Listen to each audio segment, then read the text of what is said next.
The Supreme Court's landmark decision on abortion leaves access to abortion and reproductive health care up to the whim of states, creating confusion and frustration across the country, with an expected half the states going to be banning it to some degree or another. This, as Supreme Court Justice Clarence Thomas now is also, in his concurring opinion, urging the court to go even further and revisit privacy protections for contraception, same-sex marriage, and consensual sexual relations. Joining us now is Anita Hill, professor of social policy, law, and women's gender and sexuality studies at Brandeis University. Her book is Believing, Our 30-Year Journey to End Gender Violence. Professor Hill, it's great to see you again. Thank you for being with us. It's good to be with you. So Justice Thomas wrote that the court should reconsider other decisions based on the same privacy protections as Roe, such as same-sex marriage, contraception, private sexual relations between consenting adults. What is your reaction to that? I know that he's right now a minority of one in that view, but given the way this court has behaved, what reassurance do you think that people who care about these rights feel now that one constitutionally conferred one right has been taken away even after half a century? Well, first of all, I think what you heard from Clarence Thomas really is probably in the back of mind of other justices on the court. I certainly think that the different leaders throughout the country in states that have already banned abortion are thinking about next steps. And I think it's a reflection of the times that we're living in, the truly divisive times and polarized times that we're in. So I'm not surprised by that language, even though others on the court did not necessarily echo it. I just think what we have to understand as the individuals, those of us who are opposed to the Dobbs decision, need to truly understand is that, you know, waiting to see what states are going to do or trusting assurances either from the Supreme Court, the sitting Supreme Court justices, or trusting assurances from nominees to the courts is really not a strategy. It's not going to be an effective strategy moving forward. I think we can expect really enhanced restrictions and expanding restrictions based on the Dobbs reasoning. And I think we can expect that the Supreme Court will set a very high bar for overturning those restrictions. And on the flip side, in the states where they are attempting to enhance and affirm reproductive rights, we should expect that the court will set a high bar for affirming that legislation as well. So, you know, there's a lot that we can anticipate, but anticipating that at some point that the court will not take up these questions, or that the states will not put forward legislation to ban same-sex marriage based on Dobbs. I think that's really absurd. We cannot allow that to be what we are relying on in the future. So what is the strategy to protect women? There are women all over the South now who will have to travel as far as Illinois, 1,000 miles or more. Women, many women who can't afford that, you know so well, that women have, you know, so many women, especially women in Mississippi and Louisiana, where you have such high levels of maternal death and of poverty, who are more affected by this ruling than, you know, so many of their privileged sisters around the country. Well, you're absolutely right. What we're really talking about is what are the consequences going to be for them. And I think the consequences are going to be severe and prohibitive in many ways. I don't think that we have a strategy. I'm not a part of any group that is developing a strategy. I think that there are lawyers and advocates, reproductive rights advocates, who are developing strategies right now. What I do know from my own perspective as a professor is that we've got to think both short term and long term. We can't simply be looking to one piece of legislation. I think, the federal legislation to codify the rights in Roe versus Wade can be effective, but I think that we can't rely on one piece of legislation.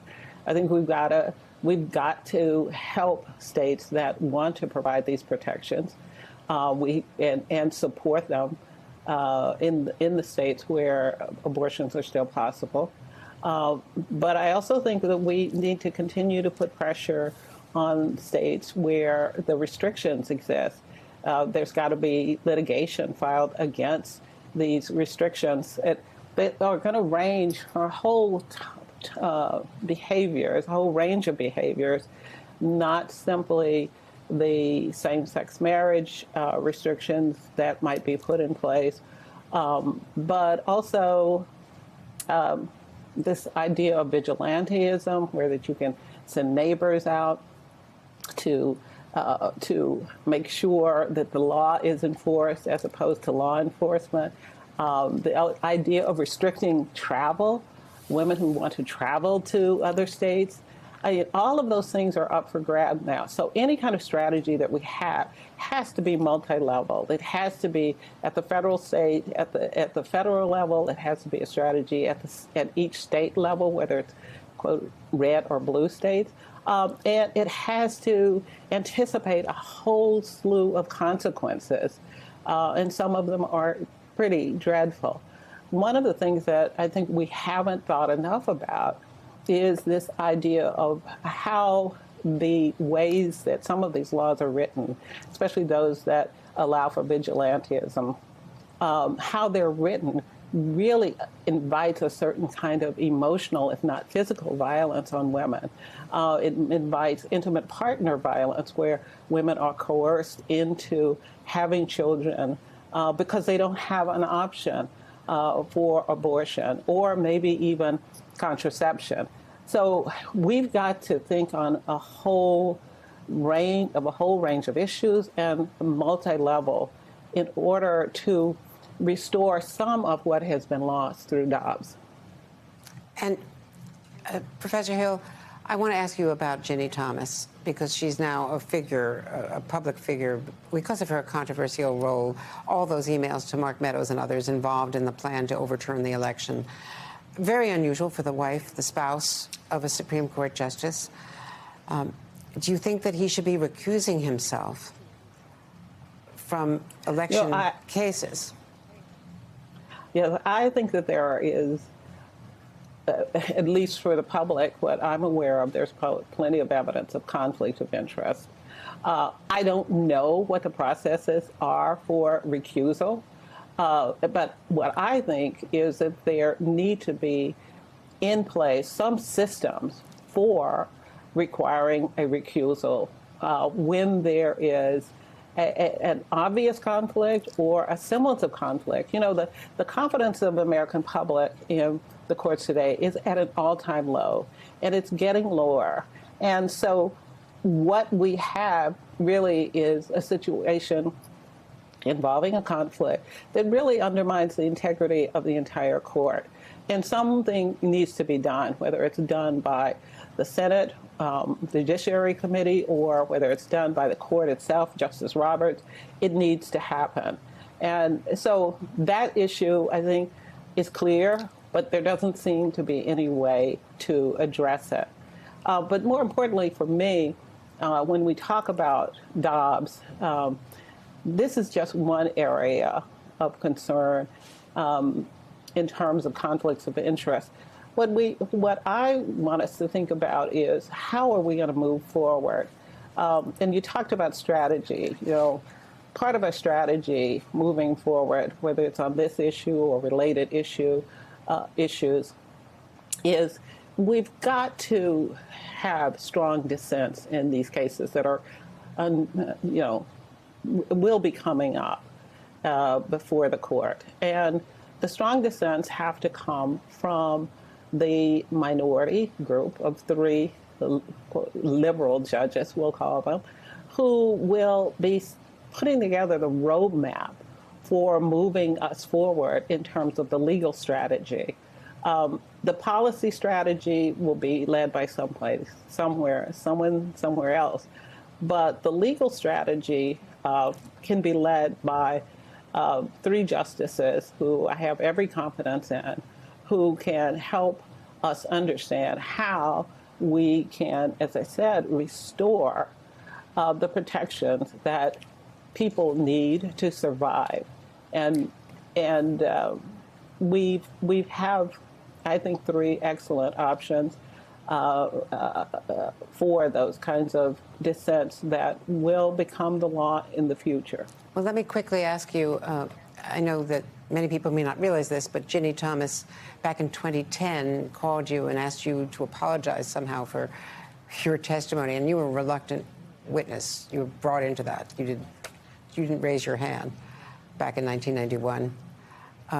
She said she was going to appear before the committee to at least have an interview and wanted to clear things up about all those emails and her role in overturning the election or attempting to. And now her lawyer says she will not. Do you think she should make herself available? I think any witness who has evidence about what happened in January 6th should be in front of the committee and should be in front of the American public. What happened in January 6th really affects all of us. And I don't care which side of politics you're on.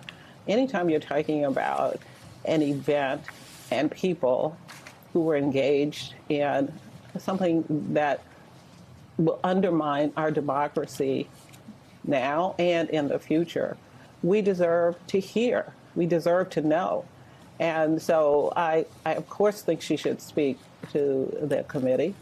I also think that every other individual who they have identified should be compelled to speak to the committee or have to answer for it under whatever legal protections the committee has.